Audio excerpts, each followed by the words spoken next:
Hey, what's up guys, it's Matt, welcome back. Today we are talking about Bohemian Rhapsody, the new biopic movie, which pretty much chronicles the life of Freddie Mercury and the band Queen. Before we get into it, I just want to say straight off the bat that this is an absolutely incredible movie, and it's really surprising that it's such an incredible movie, considering the kind of struggle that went on behind the scenes in order to get this movie made. So I'm not sure if a lot of you are aware, but originally the role of Freddie Mercury was given to Sacha Baron Cohen, obviously of Borat and Ali G fame. He had a slight disagreement with the band, the actual members of the band Queen, about the direction the film was going, so he ended up walking from the project. Rami Malek was then cast in the role of Freddie Mercury, but the problems with the production of the movie didn't stop there. So listed as the director of the movie is Bryan Singer, of X-Men fame. There were a lot of issues with Bryan Singer sort of behind the scenes. Apparently he just wouldn't show up to set some days. Apparently there were 3 days like on the trot where Singer didn't show up. So cinematographer Newton Thomas Seigel stepped in and kind of directed. Eventually Singer was actually let go from the production, and Dexter Fletcher ended up stepping in to sort of finish the last 2 weeks of shooting the movie, along with all the post-production and any reshoots that happened as well.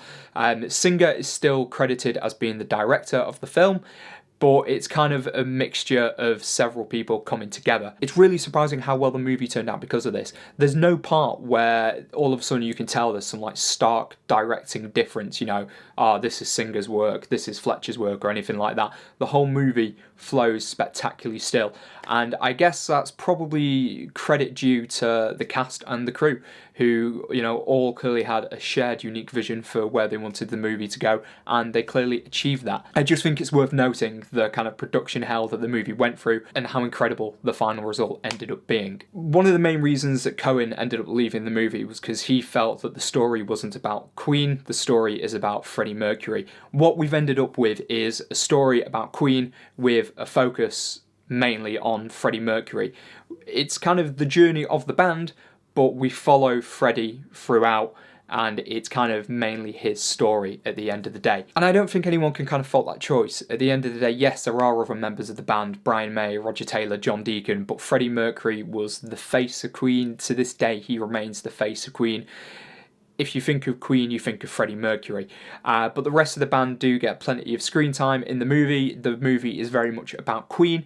We just kind of follow Freddie and his journey throughout. So the story takes place from the band's formation, how Freddie kind of ended up meeting Brian May and Roger Taylor, how he joined the band, how John Deacon then joined the band, and it's their journey from sort of starting the band all the way up to the famous Live Aid show in 1985.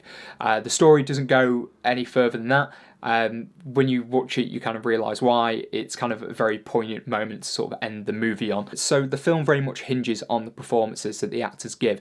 Obviously, a lot of weight is put on Rami Malek, who was cast as Freddie Mercury following on from Cohen's departure from the movie.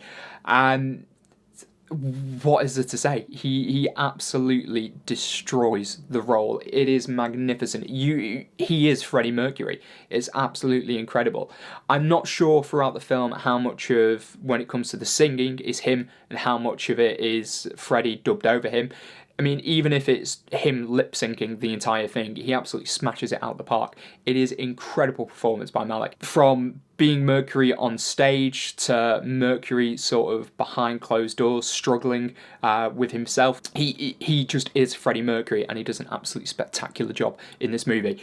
All the supporting cast as well are absolutely brilliant. We have Lucy Boynton playing Mary Austin, who was Mercury's sort of first love. Then we've got Gwilym Lee as Brian May, who, I mean, it could have been Brian May, basically. Like, somehow they made Brian May young, and it was Brian May. Like, he's just absolutely incredible in that role. Ben Hardy plays Roger Taylor, the band's drummer. Again, sort of absolutely fantastic. We've got Joseph Mazzello playing John Deacon, the bassist, who is kind of the quiet voice of reason in the band. Again, incredible performance by him. Aidan Gillen, of Game of Thrones fame, plays John Reed, the band's original manager. Again, fantastic performance. And then we have Alan Leach, who plays Paul Prenter, who's obviously kind of the snake in the grass. The film kind of makes it seem like Prenter obviously leads Freddie kind of astray and down this path, and he kind of plays a very sort of cool sort of snake in the grass character, and he does play it very, very well. For me though, personally, I mean, Malik obviously, as I said, is absolutely incredible. He is kind of the face of the film, and then the rest of the band, again, they're all amazing. For me though, the complete surprise performance of the entire film comes from Mike Myers. Yeah, that's right. Austin Powers guy, that Mike Myers. I didn't even realise he was in the film. He plays Ray Foster, a EMI record label exec. Yeah, this guy here. I had no idea that it was Mike Myers. And he's absolutely incredible. Not a clue it was Mike Myers at all. I was like, saw the credits go at the end. I was like, Mike Myers was in this movie? Sort of got up online. I was like, no way. No way was that Mike Myers. It's so weird. He's gone from like Austin Powers and he's taken like acting to a whole nother, you know, with all the prosthetics and everything, to a whole nother level. Not a clue he was in this movie. I had no idea it was him. Yeah, his character was absolutely great. So yeah, performance of the movie for me, Malik, absolutely incredible, but Mike Myers, like, just out of nowhere, he's phenomenal. All in all, the movie has a really nice flow. As I said, the story kind of builds up from when the band meets, going all the way up to that famous Live Aid concert. There's lots of sort of montages in there, maybe one too many montages, but the way the formula kind of works is you get to see the sort of behind the scenes of like one of the most famous songs being created. So the main example from the trailers is Bohemian Rhapsody, and then it always kind of morphs to then into like a live performance. Then there's kind of a montage of performances, which are absolutely amazing set pieces. You know, the fact that they've kind of constructed these stages, you know, they've got all the actors on there basically being Queen, doing these performances, and you've got the crowd going amazing, and they all look absolutely fantastic. But as I said, maybe one or two many montages in there. It doesn't get boring at any time though, and if you're a fan of Queen, you're gonna absolutely love it, because you're essentially just listening to Queen for a while, and the sort of shifts from them in the studio to the live performances are very slick, and as I said, the performances are incredible, but for some people maybe they're one too many sort of in there. I think really the only thing that you could criticise about the movie is that it could have potentially gone a bit deeper. At times, sort of, you know, when the band kind of separates, Freddie's off doing his solo career, you know, it's kind of the height of, you know, drugs and his promiscuity.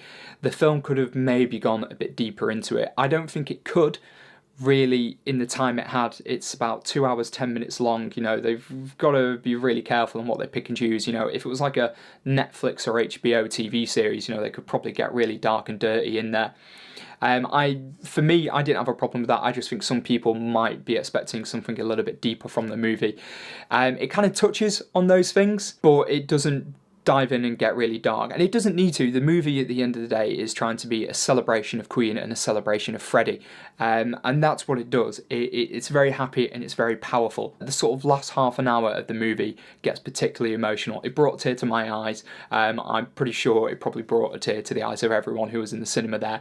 It's the performances of the actors at the end, sort of the build up to that Live Aid performance, and then they pretty much recreate that entire 20-minute Live Aid performance. Like, the end of the movie, you just see that entire thing, and it's such a great, happy, yet devastating emotional moment.